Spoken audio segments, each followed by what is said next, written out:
Here's a little review of the Ansai Mobile Warming battery-powered heated gloves. I got these a few months ago without really seeing any reviews. I'd seen overviews from companies selling the gloves. Of course, they'll only talk about the positive bits, and they also would say things like, when the temperatures get down into the 30s or 40s, you really need heated gloves. Well, if you're like me, you're thinking, no, I don't need heated gloves when it's 30s and 40s. What about when it's properly cold? We've had a pretty mild winter here out west, but the coldest I did have in November for my morning commute was about 8 degrees Fahrenheit. So that's properly cold. It gives you a good workout for these gloves. Well, they have different power settings from 25 to 100. I always use them only 100.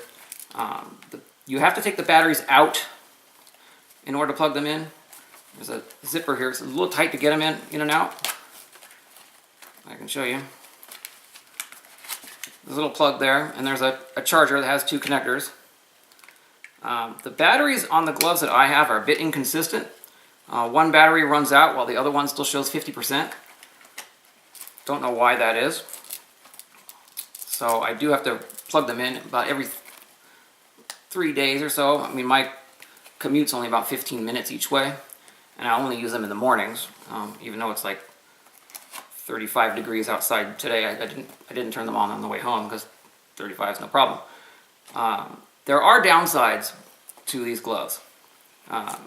The heating element is on the top of the fingers, which is good for the fingers, but bad for the thumb because your thumb is facing into the wind.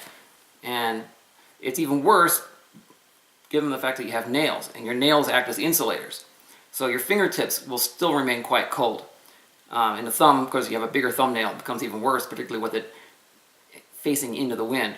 And also, because you have generally metal levers for your brake and clutch, which get very cold, the bottoms of your hands will still remain quite cold indeed. But they're still better than not having anything. And it's better. What I used to do is throw my textile gloves in the clothes dryer for 15 minutes before I would go out. You'd get a warmer start with that, but when temperatures are in the single digits, they would drop quite fast. So with these, it's still an improvement. It is a little weirder because when you put gloves in a dryer, you get warmer as you squeeze. With these, the heating element being on top, you get warmer if you put your hands out. So you stretch out for once in a while to get a little warmth in the tops of your fingers. So I think an improvement for these would be if at the fingertips they then did a loop around the bottom of the finger to compensate for the fact that your fingernails prevent you from getting any heat, and particularly for the thumb. That would be a big improvement. But otherwise, yeah, I'm quite glad I got these gloves. They do retail for $299.99, so they are a bit pricey. These are the top of the line ones, the leather. However, I did get these half price on eBay store for a bike shop in Wisconsin. Even though their own website still sold them for full price, they had them at half price on their eBay store for a while. So you can get them for a bit less than that.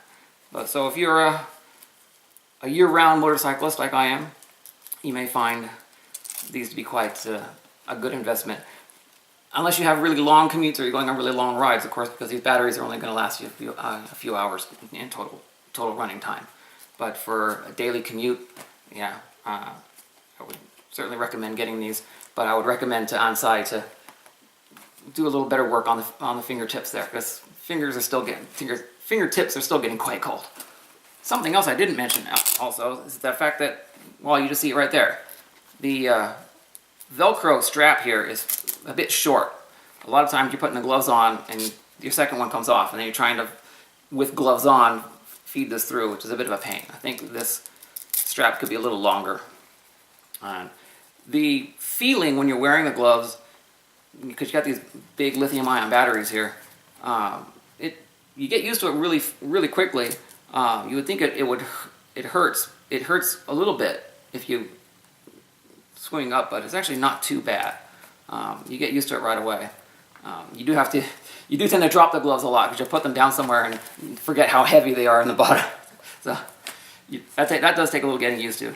And then there's another strap here, so once you get it on your wrist, you can pull on this to really tighten it, get a good grip there. But I do tend to turn them on for a few minutes before I leave to get them preheated, which is really nice. But yeah, they heat up pretty fast. Now I think I'm finished.